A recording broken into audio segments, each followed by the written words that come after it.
What's up, guys? It's Coach Grant with First Down Training, and today we're going to be talking about how wide receivers can improve their acceleration out of breaks. So we're going to be talking about the 3 specific things you need to do to get out of your breaks a little bit faster, to widen that distance with the DB, and ultimately win that race back to the ball. So I hope this video gives you guys some value, and it teaches you a few new things about the wide receiver position. But also, fellas, if you're a wide receiver and you want an ultimate training schedule, you want all the things that wide receivers need to be doing on the field for drills, on the field for conditioning, and in the gym to get more explosive, to get faster, to get stronger, check out that very first link in the description, fellas, for our ultimate wide receiver training schedule. What you'll get, it's a package bundle discount deal. You'll get our 28-day on-field wide receiver workout plan, 4 weeks of drills. We give you a 30-minute instructional video where we break down each day of the plan and show you full speed examples of the drills, and you'll get a 28-day wide receiver gym training program. So all the days in these 2 plans coincide together. They all relate to each other. So I hope you guys could check that out if you want to take your game to that next level. Very first link in the description. Let's get started. So we're looking at this diamond release slant right here, okay? So the number one thing that's going to give you more speed out of your breaks and help you accelerate out faster is committing to the break, okay? So there are a couple other things that happen after committing to the break, and that's what we're going to take a look at in a second. Here we're going to look at this route from Jerry Jeudy, but the most important thing is you got to commit to it, right? So whether it's a short release, whether it's a comeback down the field, you got to commit to that break point. Now, what do I mean by that? Is getting into that break point, you got to be full speed, your hips and your shoulders have to be there, and your eyes have to be there. What so many receivers do, which kills their acceleration, is when they get to this second step, right? So a diamond release is 3 steps to the outside. So like if it were to be a curl and it would be your 4th outside step, I'd say this happens on like your 3rd inside step. This step right here, your second step, guys kill themselves on this because they go one, slow down on this second one, then they start to open up their hips and their shoulders, then they break with this third one, and their hips and their shoulders aren't committed to the break on that 3rd step. So what happens is that your cut's not as sudden, you're not creating explosion off of this cut, ergo you're not going to have anything to drive you out of this break. Think of it like a 40-yard dash, right? Everybody talks about that first 10 yards of the 40. It's a drive phase, right? So when you get out of that 40, you're trying to be as powerful as possible to create explosion, to create energy, so you can accelerate through the last 30 yards of the 40, right? So in this case, it's the same idea. You're trying to create explosion at the cut so you can accelerate to that break, to that ball, where the quarterback's throwing that ball to you, to that end of the race, if you will. That's what we're trying to do with this cut. And you don't make a sudden cut that creates explosion without your shoulders and your hips being committed. So make sure that no matter what cut we're throwing, my hips and my shoulders don't change. They don't turn out of there until I make that break. You see, when he makes that break, now he's concerned with getting out of there. This break is sudden. Trust me, when you have speed to a break and your hips and your shoulders are committed to a break, that forces your foot to be sudden. Now, a lot of guys will struggle with that cut and being able to get out fast. And again, that's why you want to work on ankle stability, knee stability. And in that workout plan I was talking about before, all those exercises are covered in that to work on your ankle stability, knee stability, and being able to withstand those cuts, right? Some guys can walk out there and they have great athleticism and can do it. Other guys need to work on those specific things to be able to do this specific type of move and to be able to do this efficiently when it's not 5 yards, when it's actually 15 yards downfield. So that is also something that I want to mention. So make sure, fellas, to create more speed out of the break, to get more acceleration, you have to be concerned with creating energy first. So commit your hips, shoulders, stay in stride, actually have speed, don't slow down, and make sure that your eyes stay to the outside. If your eyes start to turn to the inside before you break, your body starts to turn to the inside. So make sure that we commit to each break no matter what we do. That's going to create explosion,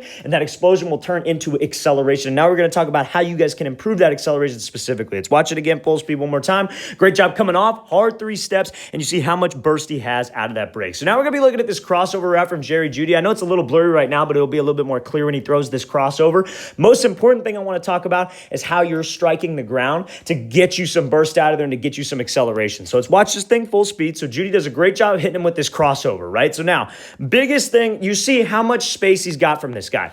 I'm going to tell you this right now. If you're somewhat of an athletic receiver, you can get separation. It's really not that hard. A lot of it's knowing what to do. A lot of it's understanding what your opponent's trying to do and how he's going to be reacting off of you. But not a lot of guys can keep separation because they don't have this acceleration out of the break like Jeudy does. And let's talk about that, right? So now, when you strike the ground, fellas, it's all about pushing and driving out. So you see Jeudy, he's going to be going with this 1-2, right? A double up. So again, coming out of a break, this could be like a rocker step at the top of a route, like you're running a post and you hit him with a rocker, like you're running a corner, you hit him with a rocker, a speed out, whatever it is. But that first step, yeah, it's got to be sudden, it's got to be explosive. But the second step of this double move is what gets you out. So you see how when he throws to this step right here, where's his toe. His toe is pointed forward, and you see how that shin angle's on that like 45-degree angle so he could really burst and drive out of this thing, right? So when you throw your hip to the outside, you keep your toes forward and that weight's on the inside arch, you can really drive out of there. Now, what a lot of guys will do, which kills their acceleration, is this toe will open up this way, and then their hip opens up this way, and the only way they could go is this long, rounded angle. Then they get back onto the route, which gives this DB more time to recover, speed turn, open up, and just make a play on this thing. So you got to make sure that we keep my toe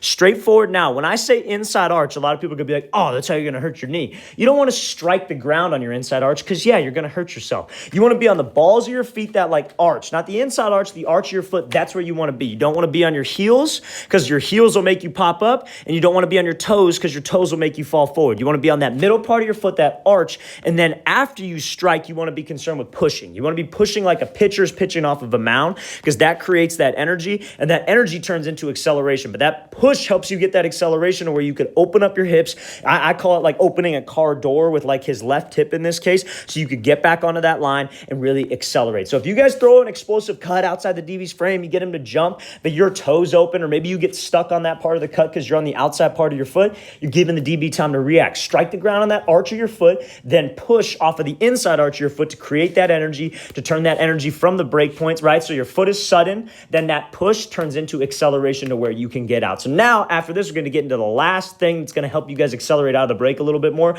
which is going to be your arms. Let's watch the thing again, full speed one more time. Great job by Judy hitting this crossover, staying on the inside arch of his foot, and then creating separation. Before we get into this last clip, fellas, I want to talk to you guys about two great supplements that you guys can take to help you guys put on muscle, to help you guys put on size, and to help you guys just get a little bit more explosive and powerful in the gym. So A&G Labs, Pre-Dominance and Pro-Dominance. So they have a line of pre-workout supplements and a line of protein powder supplements. These are great supplements, fellas, to help you guys just put on overall muscle, help you guys get a little bit more endurance in the gym. And then obviously the Pro-Dominance protein powder, it's a whey isolate powder with no lactose, so no sugar at all. So it helps you guys just recover a little bit after your workouts, help your body absorb a little bit more protein. So if you guys want 15% off your first order, check out that second link in the description, fellas. Use the code FIRST15, 15% off. Great supplements, specifically made for athletes as well. It's not that like kind of bodybuilding stigma that you see around supplements a lot. I take both of these supplements. These are great. Take the pre-workout every morning before I work out, and then take that protein powder every night after just a long day of training with my guys. So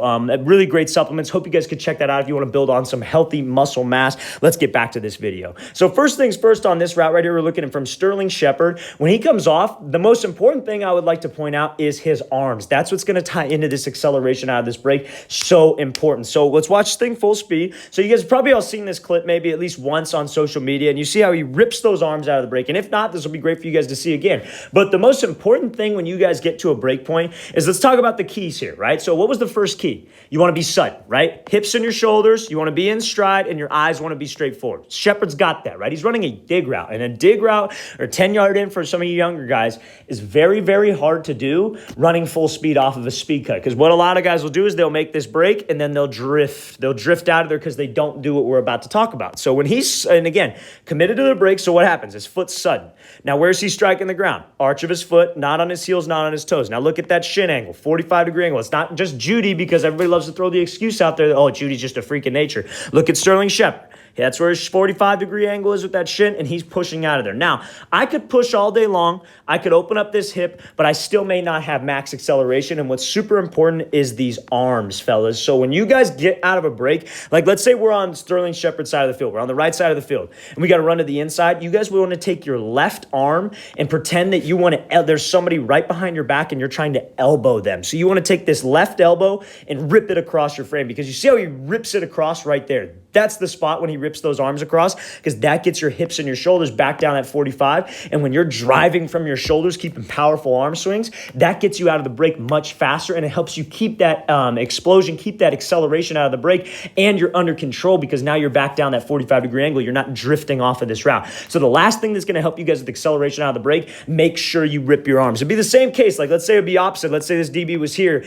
and let's say we had to run like a 10-yard out. He'd want to rip his right arm across his frame and try to elbow somebody somebody. So make sure that you're really ripping those arms to keep that acceleration, to keep the same speed that you had in, to keep the same speed out, and to make sure that your hips and your shoulders get back down that 90-degree angle so you guys can break out of this thing flat. Your arms are one of the most important things about acceleration. A lot of guys teach dead arms at the break point, and I'm not necessarily going to say that that's completely wrong, right? Because I mean, yeah, maybe it'll help you stop your weight, but what I teach my receivers and what they've seen the most value with is keeping your arms active. Don't beat the drum. Don't stop your hands. Don't start shattering your hands. Rip those arms out of there. Keep the same natural arm strength, arm swing, but make sure that you're ripping your elbow behind you when you have to make that tight change of direction. Off of that, committing shoulders, being sudden, striking on the inside arch, and then being able to drive out. Let's watch the thing again, full speed one more time. Great job by Shepard working that split release as well. And bam, getting out of this thing, ripping those arms to make sure we accelerate out of this break. All right, guys, we want to thank you for watching. I really appreciate it. If you guys have any questions at all, please don't hesitate to leave those in the comments below. I'll get back to you as soon as I possibly can. Always appreciate the feedback. Always appreciate the things you guys have to say because it helps me come up with new ideas for videos, and I definitely 100% appreciate that. And also, fellas, very first link in the description, Ultimate Wide Receiver Training Schedule, all the things wide receivers need to do on the field and in the gym, broken down to a specific plan, sets and reps, and we include an instructional video for the on-field workouts with all the importances of the exercises and full speed examples of each drill. Very first link in the description. Hope you guys could check that out. I'll see you guys next time.